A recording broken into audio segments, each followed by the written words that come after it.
Hello twin flames, this is Victoria and I'm here with your daily energy check. Today we're gonna do a quick DM check-in, and I decided, so it will be as usual the 3D, the 5D, the 3D, what action are they taking, and then we'll get some messages from DMs to DFs. But if you remember, also I'm doing my self-compassion cards these days, and I decided to pull the card or two at the beginning to see what kind of pattern is relevant right now. It will be for both twins, so cross watchers, feminines, this applies. I mean, all of these practices are, right? But this will be a little bit of an insight of what divine masculines are tackling at this time. So let's start with this one as an oracle card, and then we'll continue with tarot. I hope you guys are doing great. Thank you for being with me. If you like what I'm doing, don't forget to like the video. It's really important for me to spread the word. All right, so the card is the company you keep. They say you are the average of the 5 people you spend most time with. Whose positive energy can you spend more time around today? Wow, this is huge. So obviously DMs are looking at, you know, their surrounding, their friendships, maybe colleagues, you know, essentially people they hang out with, maybe even family members, right? Because we can feel certain obligations for years and years and not even notice that interaction may not be to our benefit or may not bring positivity to our life. And then suddenly one day we wake up and we're like, oh, you know what? I don't think that person should be in my life at all. I'm sorry, but it works like that. You know, like sometimes the best love is from the distance. It's almost like, well, once in a while I can help you out with something. Let me know if you need anything. But, you know, it doesn't mean we're going to be buddies. So we're going to be talking every day. Yeah, wow.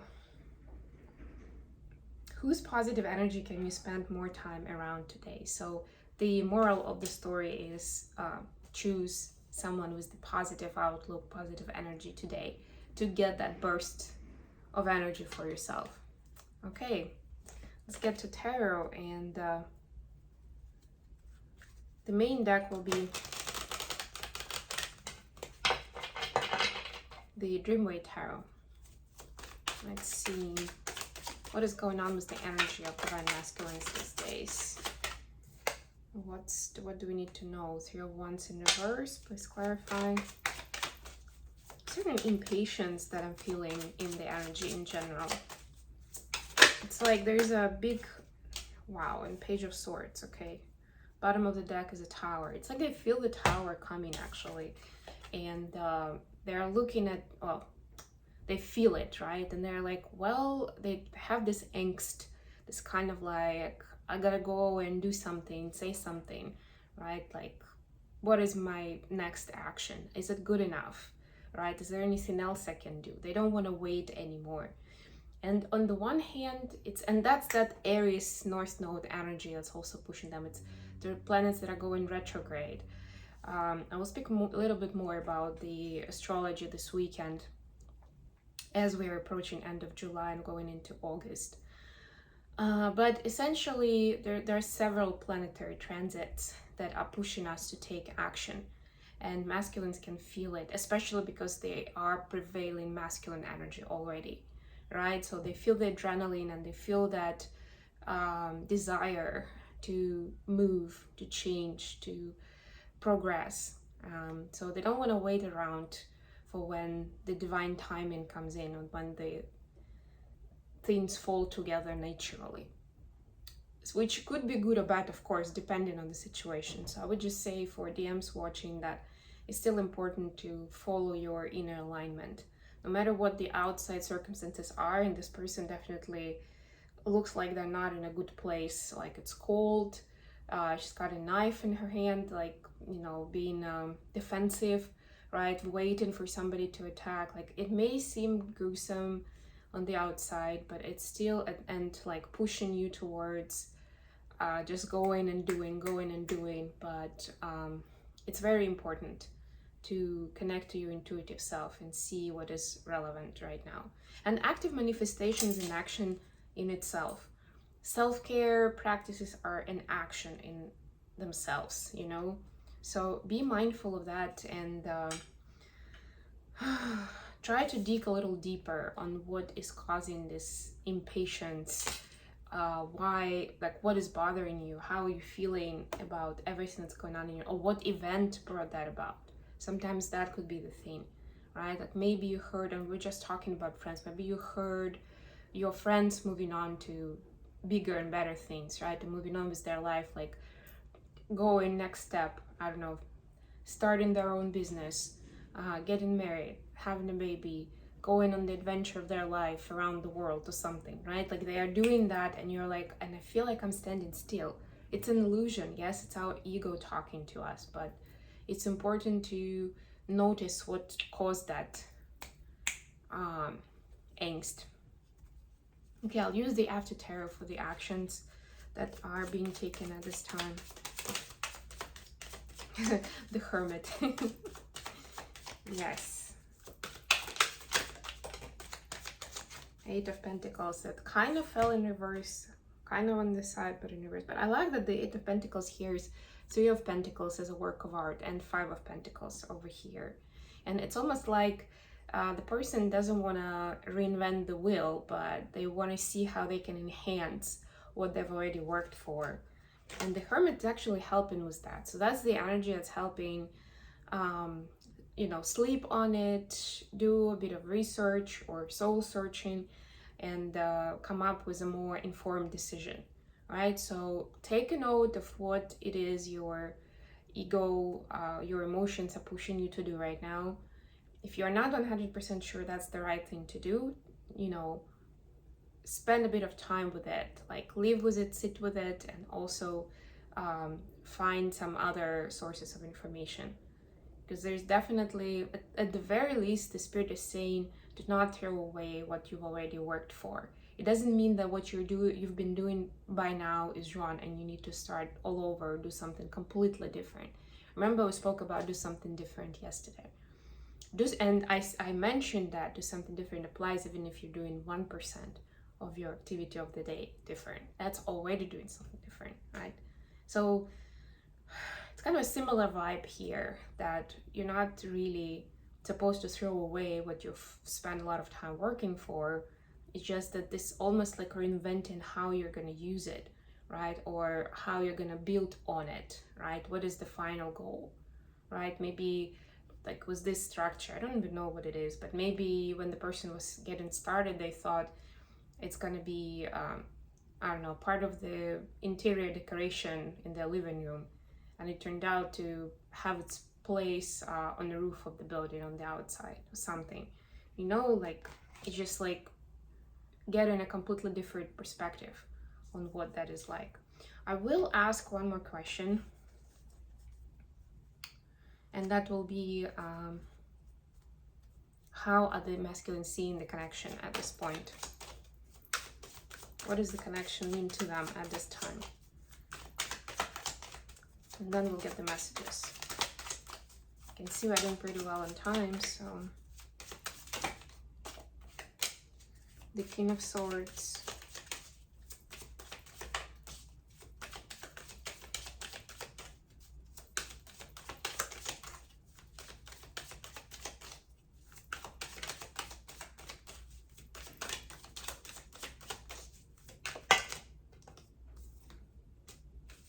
And Six of Wands. It kind of flipped the star on the bottom of the deck. Yeah, so they still see this as something fated, as something that is part of the bigger picture, bigger destiny for them. Here, both pretty masculine energies.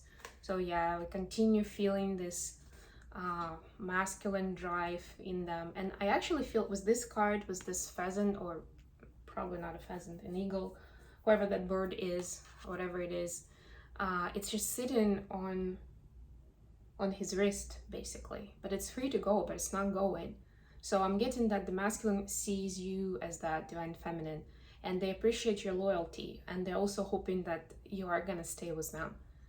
That this is for cross watchers, of course, that the feminine will stay, that they have plenty of places to go and they have the freedom, but that at the end of the day they will choose to stay with them, and there will be victory for this connection. So there is this strong faith that it will be a success, even if not today, even if somewhere down the line, even if it's gonna take a year or 2 years.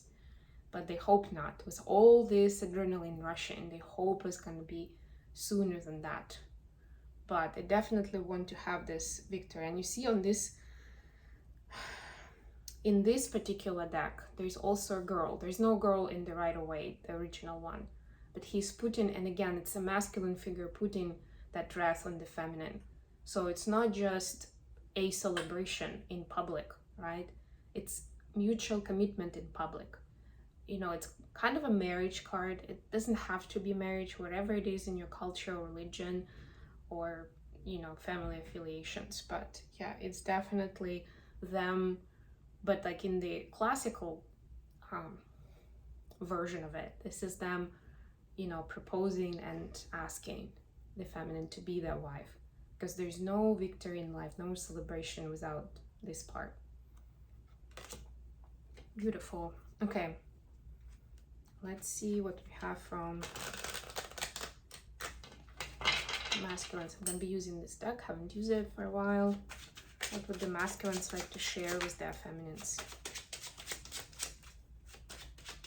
And I'm also getting with this King of Swords that the masculines feel more free themselves. Like they feel like a man, more like a man, but I also feel like they, no matter how much this connection actually embraces them or takes over their mind, it's not keeping them captive, it's giving them freedom.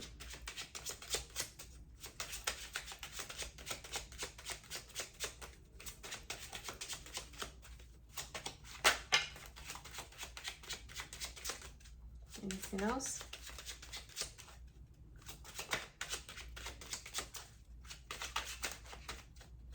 Okay, I'll take this one. Not too talkative today. I need to love me first, then I can love you. I do want you to meet my friends and family. Please give me time to sort myself out first. Yeah, I think it kind of depends, it's connected to what we saw in the card at the beginning, that there is this realization that they basically, the divine masculines don't want to spoil it by introducing feminine to their friends and family prematurely. And not just because one or the other are not gonna like each other. That's BS. No, it's more like what the perception would be, right? Like looking at the surrounding now is like, if my feminine meets these people and she's gonna, you know, judge me by them, that may not go very well, right? Or almost like the other way around. If my friends meet this person right now, my feminine, they may start judging us, judging me, they'll be talking me out of it, and I don't need to hear that. Something along those lines. And I'm scared you don't love me as much as I love you. It's like one of the sweetest cards in this deck. Okay, I'm gonna leave it at this. Thanks very much for joining me today, guys. I hope you have a wonderful day, a wonderful weekend, and we'll definitely meet again for some more twin flame stories.